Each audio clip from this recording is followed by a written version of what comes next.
How to change wallpaper in iPhone.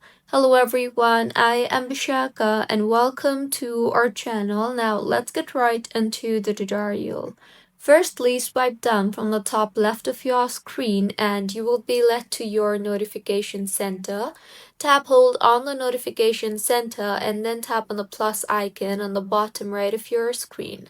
Here you will then see various options for your new wallpaper, such as you can add wallpaper from your photos, or you can add photo shuffle to your wallpaper, or you can choose to add live photos as wallpaper, or you can also add emoji, color, etc.